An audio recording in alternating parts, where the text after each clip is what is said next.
Welcome to this next episode of Let's Talk Groups, where I talk to group leaders who are leading groups out in the world today. So we get to know about the group, know about the leader behind it, and know how they came to be doing this work. So Linley is my guest. Linley, I'm going to get you to tell us who you are and who do you work with? Well, thank you so much, Kerry. It's a delight to be here. I'm Linley Daly. My company is Daily Impact, and I work with the leaders who are strengthening and building communities. Um, I have been doing this work, well, I've been for over 30 years working at the intersection of nonprofit impact and for-profit innovation. And in the last decade plus, I've been working specifically in coaching and strategic business development with leaders from all over the world. We navigate business strategy, we navigate boards of directors, we navigate leadership, personal leadership, and building team leadership, as well as recently I established a group called the Forum, which is at least initially was at the start of pulling together extraordinary nonprofit leaders making an impact in community in an in-person way for collective wisdom. And that's kind of what I'd like to talk to you about today. And I'm so excited to learn a little bit more about this group and the work that you've been doing. So you started us off there kind of like acknowledging it that it was there, but I'd love to know a little bit more about how did you come to be doing this work in this forum way? Like what led you to get to this place? That's a great question, and actually one of my favorite questions. I have done group stuff since I launched my coaching business over a decade ago, and really enjoyed that. And it has come in and out and in and out of my practice. And in I live in the States, and so when this administration came into function, and the decisions that were being made were deeply impacting my clients, particularly my nonprofit clients. In February, this administration chose to cut federal funding for NGOs and nonprofits that were not aligned with its particular vision. And so several of my clients were hit enormously, not only by the funding cuts, but by the whiplash and the chaos and the volatility and uncertainty that was being created intentionally by this administration. And so, what a better way to create a stabilizing space for extraordinary leaders? And all of these leaders happen to be women. And I happen to personally believe that women now are being called into leadership in a big, much more powerful way to change the face of what has been deconstructed and reconstructed into a way that is more efficient, more effective, and more sustainable for humanity. And in doing so, that's where the birth of what I call the Nonprofit Forum emerged. I love that. And just, I think it's such a great example of sometimes, our clients, our audience really requires us to step up in this way, and groups can be part of that because, you know, there's such a loneliness component sometimes of being a leader, and kind of when you're dealing with things that are new, it's so great when you can kind of come together with other people who are dealing with similar stuff. Yes, it's not the same. Yes, it's, there's differences, but there's so much that is the same, and they can kind of lean on each other and work with each other while also getting the support of you and the forum as a whole. Yeah, that was exactly the intention, is that individually we're powerful, but we are vastly better resourced when we work in community, when we utilize and take advantage of the collective wisdom that is in the room. And that was the true deep intention. And I built it out in about 30 minutes and put it out to my community, and it was filled within about 10 days with really extraordinary leaders that were like, oh my gosh, I don't know where to go. And what I've seen with this group is really the opportunity for them to explore ideas and options and ways of thinking that has been supported by each other, that has incited creativity, and also given a place for people to, are we allowed to cuss a little bit? Yeah, Okay, totally. it's given a place and a platform for folks to bitch about what is going on in their space and the complexity of what leaders are faced with day to day. Yeah, no, absolutely. That sounds like the type, the exact thing that people need is that safe space to really kind of say like what happened here and also what do we do now and start Yeah. working together. Love that. So, could you help me understand a little bit of like how the group works together, like the structure of it, how they come together, how you support them? Yeah, I'd love to. So the initial gathering, the collective gathering, is a monthly 2 hour session in which these leaders come together. We usually have a learning component. As a coach, I'll bring something to the table for discussion that I'm observing in this particular community or the community at large within all of my clients, both for profit and nonprofit. And I'll bring that concept. One of the concepts I brought to the table was resourcing over rescuing. And there was a pretty thick and rich conversation ensued around that topic. So we'll have a learning component, but we'll also have a centering, a grounding, a rooting opening so that folks are present with each other.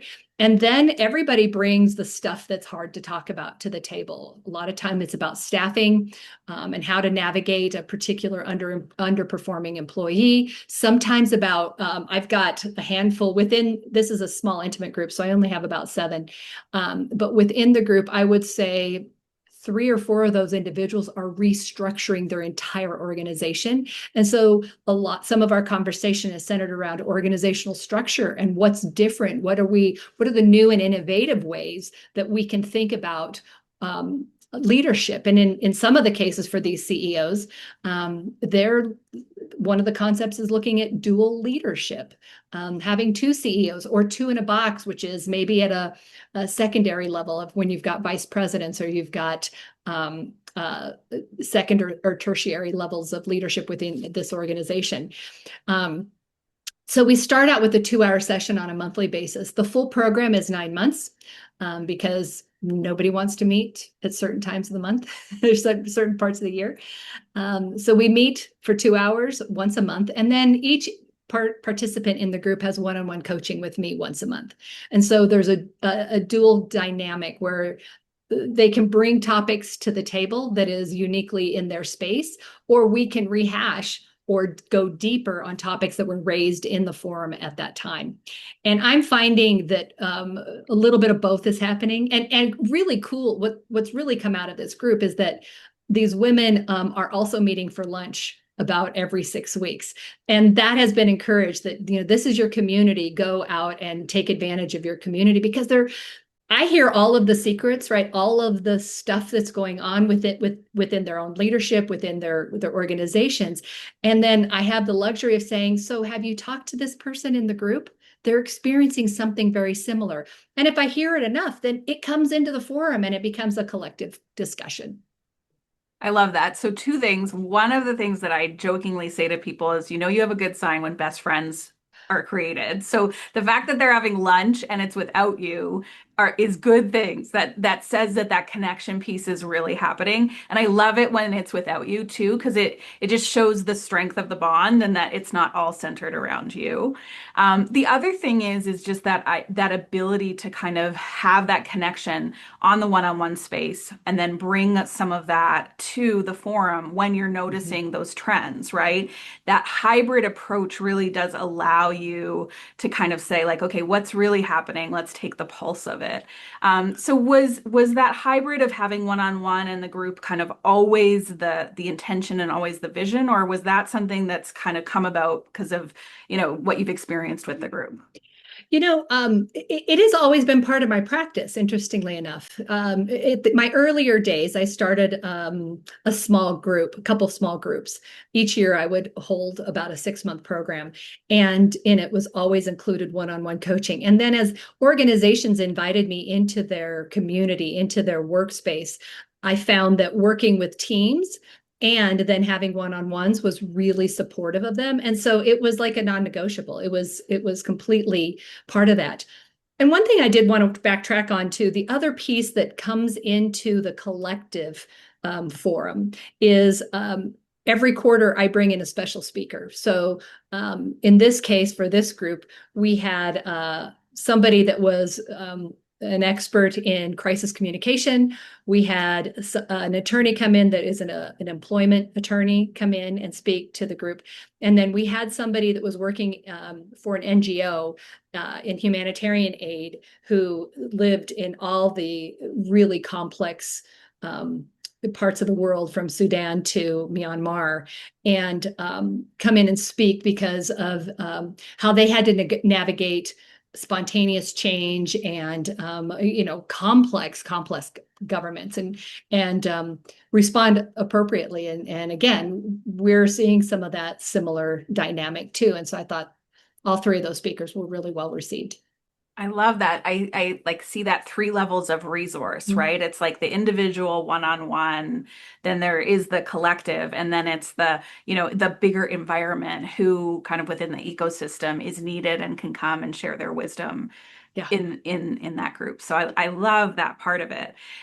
When you're talking to people who have been in the collective and have been part of the forum, what are you hearing from them around kind of what's really working for them, what they're liking about it, what kind of keeps them coming back?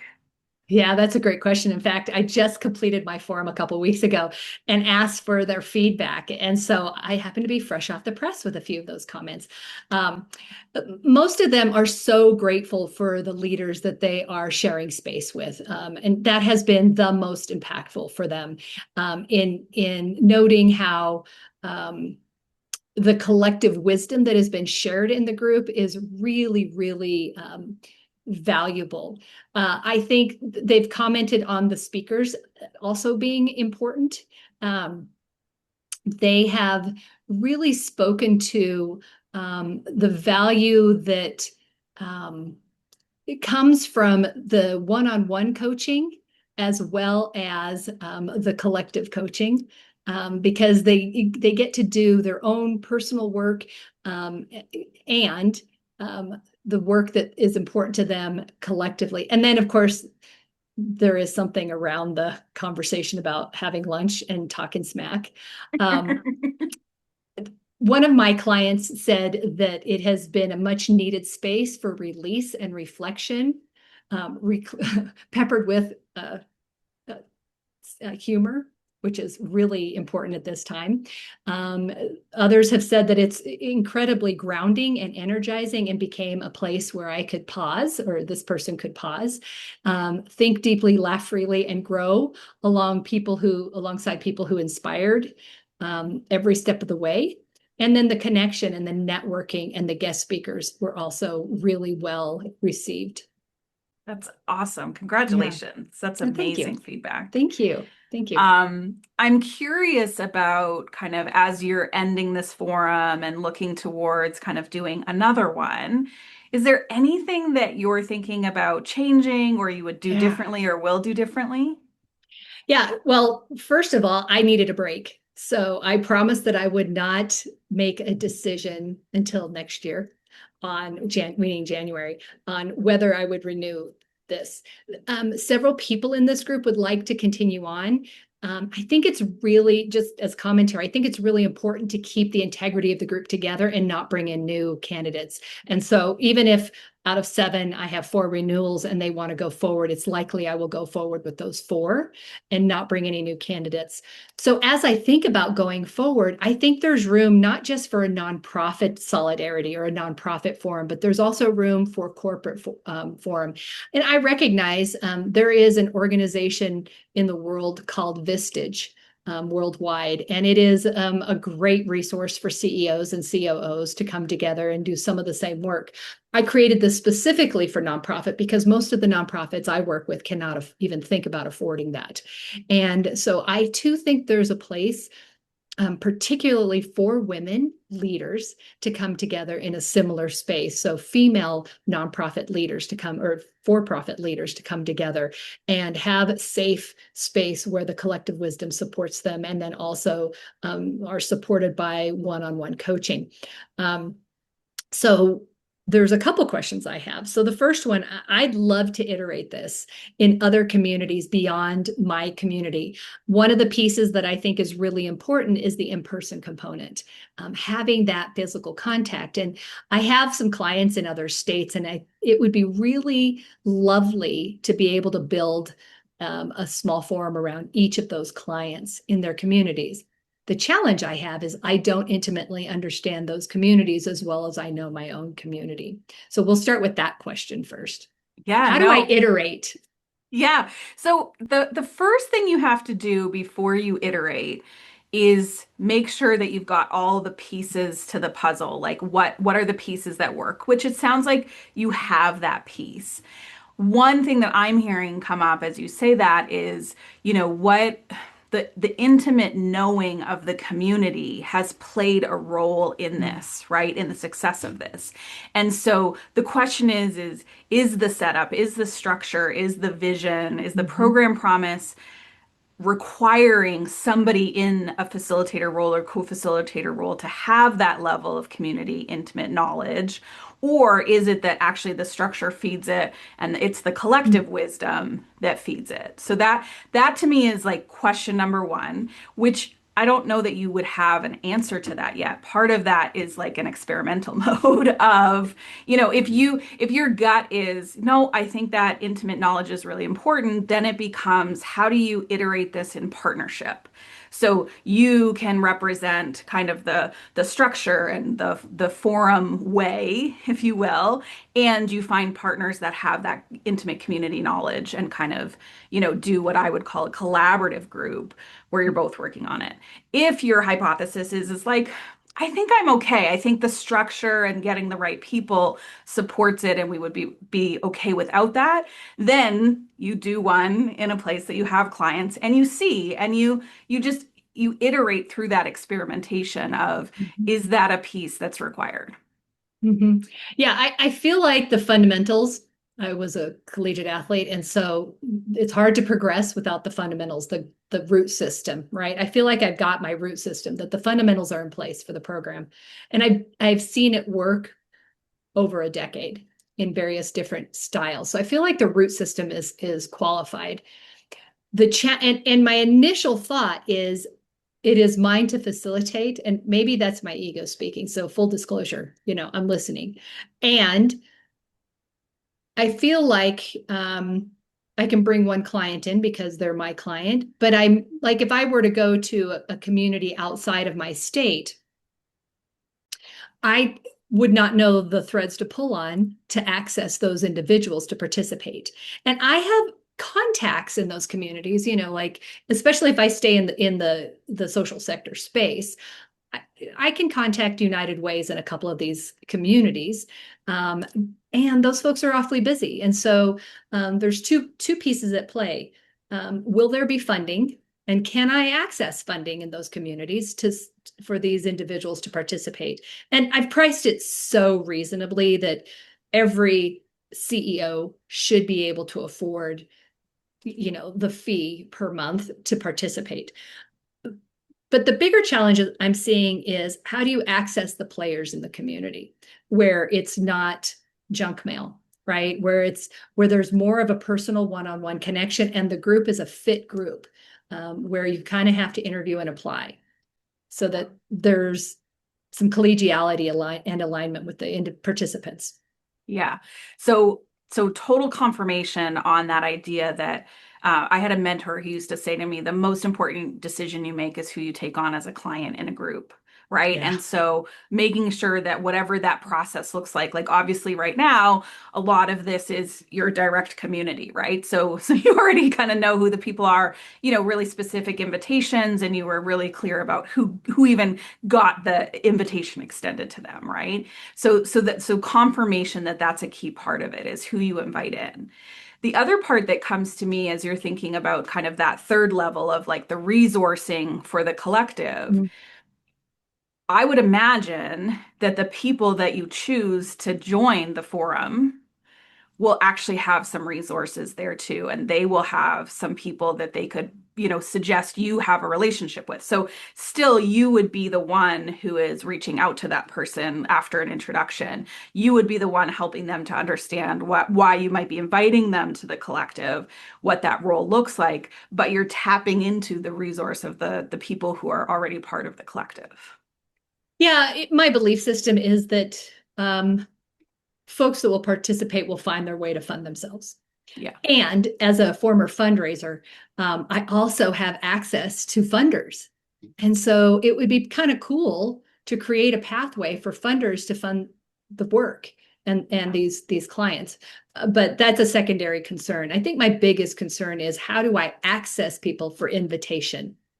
Yes. Yeah. And so that it's one of the hardest parts of any group. Mhm. It really is it's who is this for, like our ideal participant, and who are those actual people and where do I find them? Mhm. Right? So that's where it's kind of that thing of, okay, you're looking at places where you already know some people, right? Like you have clients in those areas or you're familiar.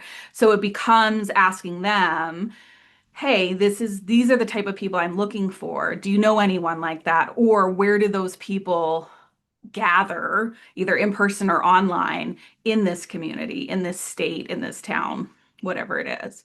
And so it's like finding the web of it, because you're not you're not trying to do thousands upon thousands Mhm. every year, right? It really is more about the selection process of finding the right people that you can support, that this collective will work for.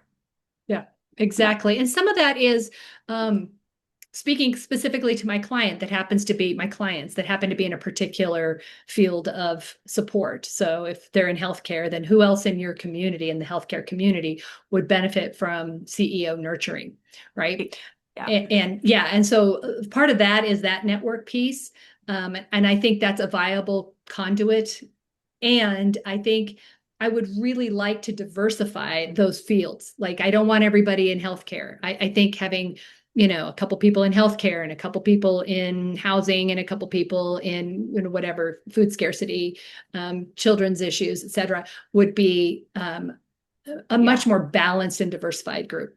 Yeah, and it helps support that collective of like we are all doing kind of different things, and yet, oh, look, there is this Mhm. camaraderie and this Mhm. similarity, right? Yeah. It's always an interesting decision of like how homogeneous do you make your group in order to allow membership to feel really easy, right? Versus when you start saying, no, no, no, I want diversity because I want diverse ideas, right? It's like, okay, so then how do we build that out? Right. Yeah. Well, again, and Kerry, maybe I'm not thinking about this right. Maybe iteration looks different than how I'm thinking about it, and I'm stuck in thinking that this is the only approach. What thoughts do you have about iteration? Well, I think the question that comes up is what does iteration mean to you? Like, what is the Mm, driving force behind the desire to yeah. iterate? Yeah, it's serving more leaders in and supporting more leaders, CEOs, which, and you said it earlier, is that being a CEO is hard work, especially in the social sector, where not only are you supporting your constituency, those folks that are relying on you for resources or services or trainings or food or housing. I mean, those are really basic needs. But you're also trying to raise the money to continue to serve those folks, including your own salary, right? And then you typically will have these leaders have a staff of anywhere between, 12 and, 99, in some of these organizations, leaders or other leaders and employees providing these services. And you wrap that all into a service oriented, passion driven sector that is already under great strain. And being the CEO is a really hard place, really lonely place. And you're caring a lot. You're caring about your constituency, you're caring about your employees, you're caring about yourself and your leadership, but you are often the last to be served. And so this is a really powerful way that CEOs can serve themselves. clearly you know who you're serving. Like Mm, that is so clear. And that's really powerful with a group, right? Sometimes we're not that clear, and that can cause us to do a bunch of different things. You have the clarity there, and then I guess my next question on iteration is, in order to support other people, do you have to leave the state? Like yeah. is that desire to kind of go out of state, a need or want, or where does that come from? My state's pretty small. We have about 2 million people in my state, in the entire state. That's the size of, regular cities in most of the US. Um, I could move into a smaller community than that which I serve. There is already a vehicle in that community that provides perhaps some of this. It doesn't mean that it's not doable. Um, I think playing in bigger markets allows for this to be a special offering that has more expansive opportunities in those markets. Yeah. Yeah. No, that totally makes sense.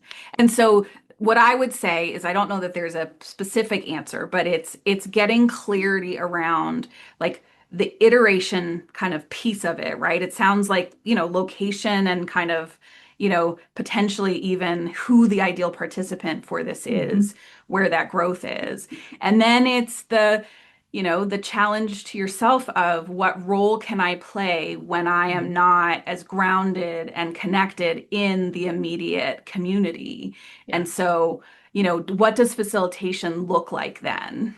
yeah, Right. And it's yeah. it's that idea of, how do you continue to keep it your own while bringing in other people, which I imagine as a coach, you have helped many of your own like CEOs and clients kind of figure that out, right? When it's like there are constraints that require us to kind of say, okay, it can't all be me. And then how do you do that in a way that still allows it to be the formula and the structure and the essence that works for this group? Yeah, and you and I, as coaches, know how intimate the coaching engagement is, right? And so having that personal relationship is really important. And so I often wonder if I endeavor to move into a community that I'm familiar with, but I'm not well known in, am I even a viable candidate to invite folks into that space? And um, and what's the reception going to be? It has to be a word. I have a word of mouth business, and so it's all word of mouth attraction. And so what's the interest? And I wonder if there's like a preemptive opportunity, like come in and experience what this could be, doing something for 10 or 15, a small group, more virtual piece Hmm. with the offering of, if this is something you're looking for, then let's talk. Yes. Yeah. So I think there's the, how do you give them a flavor so they know what it's like? I do think there's some exploration that can happen online. Not that it replaces the in-person, but it helps you to develop those relationships and potentially allows you to kind of still be that, lead role in the group, regardless of kind of location, that kind of Mhm. thing. Um, and then I do think there is kind of this like, what does what I would call maintenance group look like? So Mm, for example, what are you inviting them to? You had said like, okay, there was seven, maybe there's four, right? What does that four become over time? And, as kind of, if you do it again and again, who's getting added, and like what does that kind of bigger ecosystem look like? And what role can that play in the mm. invitation to people? Yeah, I think there's definitely more growth opportunity where I sit, where I'm a known entity. I really like this. I mean, this is round two. This is iteration two of something that already exists. And so what does that look like? I just figured I'd keep doing what I was doing and bring in different speakers. And there's always challenges to come to the table with, right? Yes, And coaching, 100%. I mean, I have a lot of long time. I have a client that I've been working with off and on for a decade. And so coaching is usually a luxury for a lot of my nonprofits, and so they weave in and out of Yeah. the coaching engagement. Um, so I think your point is well made. What does a maintenance program look like? and you and I have actually talked about this over time. What I'd love to see is, you know, coaching after the forum, like one-on-one engagements predominantly, um, could be really interesting. And I'm still stuck on um, this notion, and perhaps the invitation is to create, the next round of forum convening with new participants that are local that didn't get to play the first round, and then utilize my alumni, so to speak, as the invitation, right? Yeah. Yeah. Yep. Yeah, there's such a cool role that alumni can play because there is the opportunity, like especially because of how you set this up, where every 9 months there is a new group, right? Regardless of how many were there before, how many are new, like there is a blank slate and you can recreate. And there will be ties to people from before, but you are, intentionally saying this is the next forum. I've been part of Forum 1, 2, and 3. I've been part of Forum 2, 3, whatever that looks like. So there is that ability to kind of fresh slate it, if you will. And you start again, but it's not again because it's the same program. The other alternative is that the alumni play a different kind of role in the forum itself, and it acts as a reminder for them of what they've learned, right? Very similar to our coach training, where you can go Mm, back and kind of be an alumni in those rooms, and we're learning as we do that, or remembering yeah. as we do that. Yeah. Remembering. I like that. Yeah. We are remembering and Yeah. hopefully learning new skill sets because we've all leveled up, right? And we're always different people, right? That's the I think one of the biggest myths of groups is in order to kind of have long-term groups, you have to constantly be, bringing new content and like always giving Mm, new information. And it's like, no, no, first of all, we forget most of what we learned the first time anyway. So there's, the whole forgetting curve. But also, we are different people with different people on our teams in different mm. environments at different times of year. And so that same question could have a totally different answer in Forum 2 than I had in Forum 3, as an example. You actually spark some thought in this is, forum one, forum two, forum three, and all alumni can be invited to participate. I think there's something really sweet about the integrity of the initial forum and retaining the relationship there because it's already sacred space. And until this conversation, I was really sold on holding the sanctity of that space. And yet it's interesting because coming into a new group, if you've been in one and now you want to be in two, there's a new group of individuals. And so you're going to have new ideas and new thought processes and creative ways. And the group will be diverse in a different way than it was prior to. So perhaps that's a interesting way to iterate of constantly reframing, because I know there's some folks that are stepping back because they have other priorities for their budget or for their staff or whatnot, or they've been well served and they're ready to move on Totally. and they're complete for now. Yes. Um, so I like the thinking about maybe forum two, forum three being a way to iterate in my location.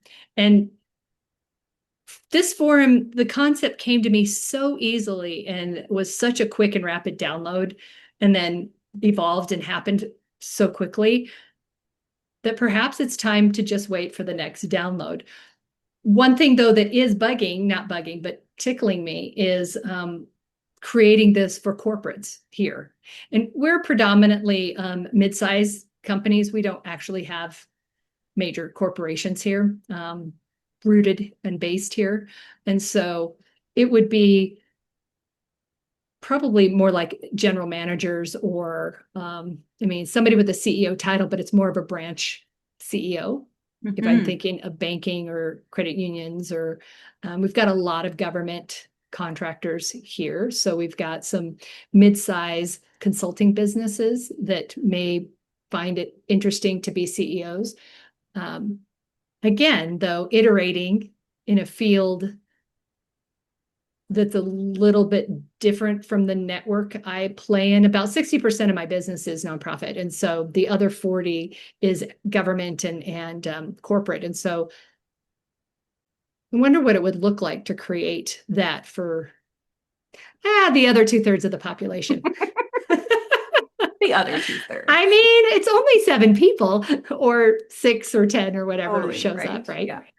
So I just want to, for those watching or listening, Linley will say, it came so quick, it was 30 minutes. I just want to say that's based on decades of experience. Like, there is no expectation that that would be how other people would put together a group. And you've thought about this and you've done different things. So it's like this version kind of came in quickly because you were prepared and, had all that background. So I just want to acknowledge, Fair. Fair. Yeah,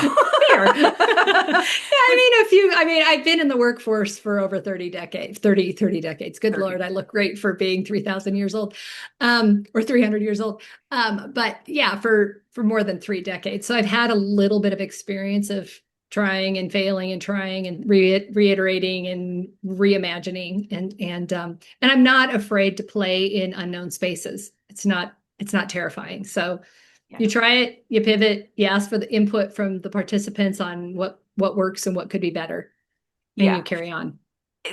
Absolutely. It's one of the things I love about groups is there's like this plan to pivot. You have the greatest plan and then what happens and you kind of you deal Yeah. with it, right?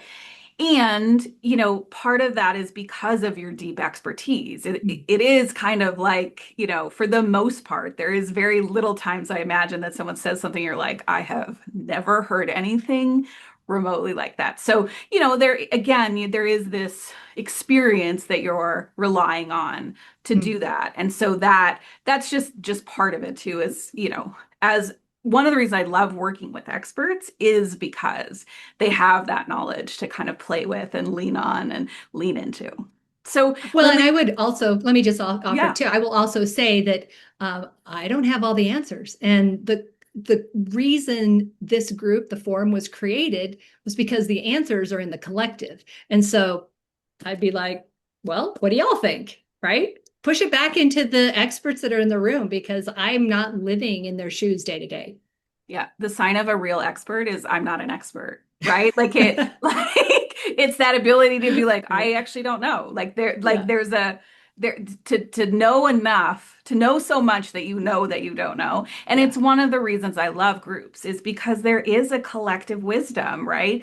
If you're walking into a group thinking you are the smartest person that has all the answers, that's an education program. Right. It's That's academia. yeah, right. Like that is not, tapping into the group and creating this group that is about connection and results. So, Linley, if someone is listening or watching this and they're thinking, this sounds like something I would be interested in, I want to talk more to Linley about this.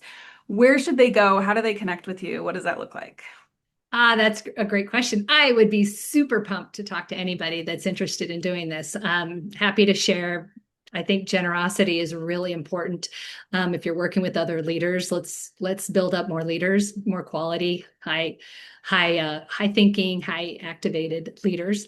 I can be reached at dailyconsulting.org is my website. You can also find me at LinkedIn.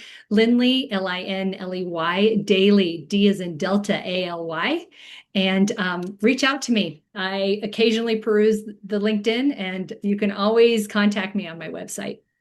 Awesome. Well, thank you so much for having this conversation in public. It was so great to do it. And best of luck in the next iteration of the forum. Thanks, Kerry. Appreciate you.